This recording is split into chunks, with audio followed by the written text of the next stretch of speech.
Ini kisah nyata diceritakan Imam Az-Zahabi dalam kitab Syiarul Alamin Nubala. Syekh Al-Utsaimin rahimahullah juga mengutip kisah ini dalam Kitabul Ilm. Imam Syafi'i ini gurunya Imam Ahmad. Guru dengan muridin. Imam Ahmad kalau ngaji, sekali ngaji yang hadir 20.000 lebih. Di sini ada 20.000 yang hadir. Kurang nolnya 1. Kenapa coba nggak sampai 20.000? Karena yang ngajinya bukan Imam Ahmad. Imam kecil pun bukan. Makanya daya tariknya juga tidak sebesar Imam Ahmad. Dalam pelajaran Imam Ahmad sering memuji Imam Syafi'i. Dipuji habis, selain berilmu, berakhlak, akhlaknya mulia, ibadahnya hebat, waro, takwa, dipuji habis. Tidak ada satu kata pun yang mengisyaratkan celaan Imam Ahmad kepada gurunya Imam Syafi'i, walaupun banyak perbedaan pendapat fikih antara beliau dengan gurunya. Murid-murid Imam Ahmad jadi penasaran terhadap sosok Imam Syafi'i kayak apa ya? Ingin tahu gitu. Mau diperhatikan segala-galanya untuk diambil faidahnya, manfaat. Tersiar kabar Imam Syafi'i datang berkunjung kepada Imam Ahmad. Nah ini. Orang sering disebut dalam konteks pujian mau datang seneng gitu kan. Mau dilihat orangnya kayak apa. Kalau berbicara gimana, makannya gimana, sholatnya gimana. Mau diikutin, pasti itu semua aplikasi dari ilmu. Ingat, ketakwaan aplikasi dari ilmu.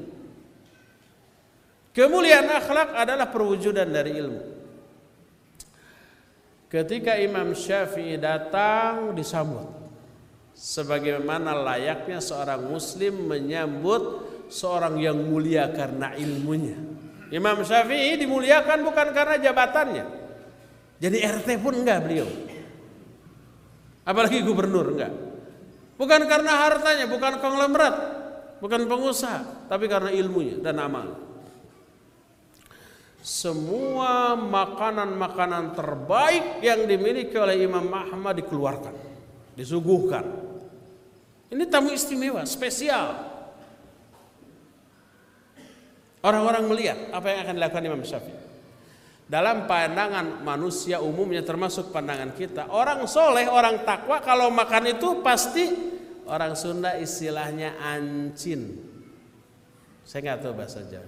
Ancin itu makannya sedikit. Apa istilahnya? Iya, sekedik. Paling dengan 3 jari sesuap dengan 2 suap. Sudah gitu ya. Kebayangnya begitu. Karena mereka itu tidak rakus terhadap duniawi. Yang mereka kejar akhirat. Dunia itu ala kadarnya untuk bisa menjadi bekal seperlunya untuk meraih kebahagiaan akhirat. Dibayangkan seperti itu Imam Syafi'i. Apa yang terjadi? Yang terjadi ternyata membuat semua orang terkejut. Imam Syafi'i yang tadinya diduga akan makan sedikit, menghabiskan seluruh makanan dan minuman yang disajikan tanpa sisa. Orang-orang kaget, ternyata Imam Syafi'i gembul. Tahu gembul ya?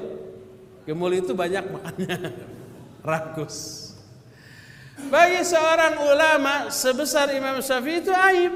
Bagi kita mungkin biasa, malah kalau sedikit malah kaget. Kedua, malam harinya dibayangkan Imam Syafi'i tidak tidur, pasti sholat atau baca Quran. Dilihat, betul tidak tidur, tapi juga tidak sholat. Tidak 1 rakaat pun sholat, tidak 1 kata pun ayat Al-Quran yang dibaca. Beliau merenung, melamun seperti ada yang difikirkan. 1 rakaat pun tidak sholat, 1 potong ayat pun tidak dibaca. Ini berlangsung sampai subuh, dan hebatnya lagi beliau sholat subuh tanpa wudu. Ada 3 yang dianggap aib. Pertama, gembul tadi, banyak makan. Kedua, enggak sholat malam. 2 hal ini bagi kita bukan aib, bagi kita. Malah kalau kita sholat malam dan sedikit makan dianggap aneh, lagi sakit ya, paling begitu. Tapi yang ketiga, sebejat-bejat kita nggak gini-gini amat. Apa yang ketiga? Salat subuh tanpa wudu. Kecewa tuh murid-murid Imam Ahmad. Mereka komplain kepada Imam Ahmad, ya Aba Abdillah, kaifa tuthni ala hadzal rajul. Wahai Imam Ahmad, wahai Abu Abdillah. Abu Abdillah sebutan bagi Imam Ahmad. Bagaimana engkau memuji orang seperti alladzi akala wa syariba wa afragha kulla ma fil ina wa lam yaqumil lail wa yusallil fajra bidunil wudu. Wahai Imam, bagaimana engkau memuji orang seperti kerjanya makan, minum, menghabiskan semua makanan yang disuguhkan, enggak salat malam, salat subuh tanpa wudu. Masa yang kayak begini dipuji? Apa kata Imam Ahmad? Tanya. Penasaran? Ditanyakan kepada Imam Syafi'i rahimahullah. Coba lihat jawabannya. 3 perkara yang tadi dianggap aib pada diri ulama besar sekali Imam Syafi'i setelah dijelaskan didasarkan pada ilmu menjadi sesuatu yang luar biasa. Kata Imam Syafi'i, amma kauni akaltu wa syaribtu wa afragtu kulla ma fil ina li'annani ma wajadtu ta'aman atyaba wa ahalla min ta'amil imami Ahmad wa uridu an amla'a batni bihadzal ta'am. Adapun aku makan, minum, menghabiskan semua makanan yang ada di piring, yang ada di wadah, karena aku tidak pernah menemukan makanan yang lebih halal, lebih baik, lebih barokah daripada makanan Imam Ahmad. Imam Ahmad kan terkenal waro, takwa, kesolehannya mendunia. Makanan yang dimiliki jangankan yang haram, yang syubhat pun nggak mungkin, semua akan penuh barokah.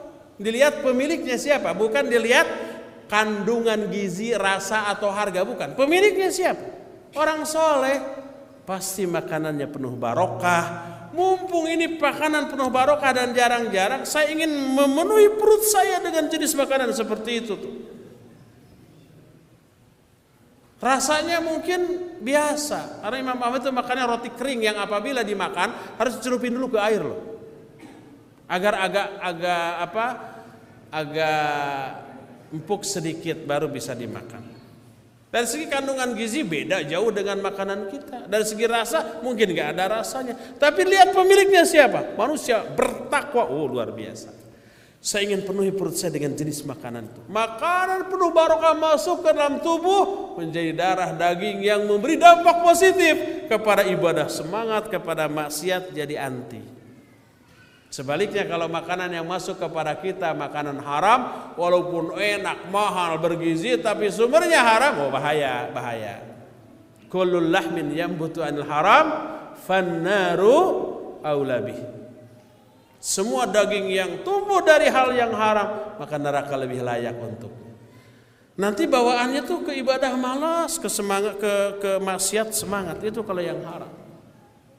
Jadi mumpung makanan ini makanan penuh barokah, saya habiskan semuanya. Itu alasannya. Jadi mungkin kesehariannya beliau tidak rakus. Betul seperti bayangan orang sedikit-sedikit. Tapi ini jenis makanan luar biasa dari segi pemiliknya, barokahnya. Bukan rasa, bukan gizi, bukan harga. Ini alasan yang pertama. Saya mohon maaf, saya tidak bertanggung jawab nih. Kalau umpamanya setelah kajian ini antum, bapak-bapak, ikhwan yang ada di sini setiap hari datang ke rumah Ustadz Abdullah Zain. Ustadz, makanan Ustadz itu penuh barokah. Saya ingin memenuhi perut saya dengan makanan Ustadz agar saya bisa kayak Ustadz. Tiap hari minta makan. Saya nggak tanggung jawab itu. Kedua, wa amma kauni lam aqumil lail li'annani kuntu atafakkaru fil hadits. Adapun tadi malam saya tidak salat malam karena semalaman saya bertafakur tentang sebuah hadis. Hadis ini muncul dalam pembicaraan siang tadi dengan Imam Ahmad. Malamnya difikir oleh Imam Syafi'i. Semalaman tidak tidur. Ada sebuah hadis ini sahih riwayat Imam Muslim, seorang anak namanya disebut Abu Umair. Dia punya peliharaan burung diberi nama Nughair. Di mana Abu Umair ada, burungnya selalu dibawa Nughair itu. Suatu saat Nabi bertemu dengan anak ini, tidak ada burungnya, lalu dikatakan, ya Aba Umair ma fa'alan Nuqair. Hei Abu Umair, sedang apa burungmu? Kemana? Disebut mati. Sudah sampai sana. Apa faedah pelajaran hukum yang bisa diambil dari hadis ini? Kata Imam Syafi'i, wa ba'da an tafakkartu fi hadzal hadis fastambattu wa akhadtu minhu akthar min alfi faidah. Setelah semalaman saya fikirkan hadis ini, saya bisa beristimbat dan bisa mengambil lebih dari 1000 faidah.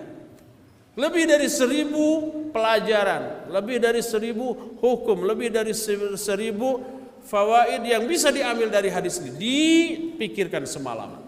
Luar biasa. Lalu beliau menyatakan, wat tafakkuru fil ilmi sa'ah khairun wa habbu ilayya min salati alfi rakaat. Dan berfikir tentang ilmu sesaat saja lebih baik dan lebih saya sukai daripada salat sunat sekalipun 1000 rakaat. Alasannya apa? Pertama, salat sunat sekalipun 1000 rakaat khusyuk, ya, ikhlas sesuai sunnah Nabi SAW, tapi pahala yang akan Allah berikan hanya selama salat. Beres salat, assalamualaikum kanan, assalamualaikum kiri, putus salat, putus pahala. Pahala salatnya akan ngalir terus. Tapi coba ilmu, ketika belajar ilmu dapat pahala, ketika ilmu itu diamalkan oleh diri kita dapat pahala, ketika ilmu itu diajarkan kepada orang lain dapat pahala. Setelah itu selesai kita tidur, pahala ngalir terus. Kita mati, pahala juga ngalir terus. Pahala dari ilmu itu gak ada putus-putusnya.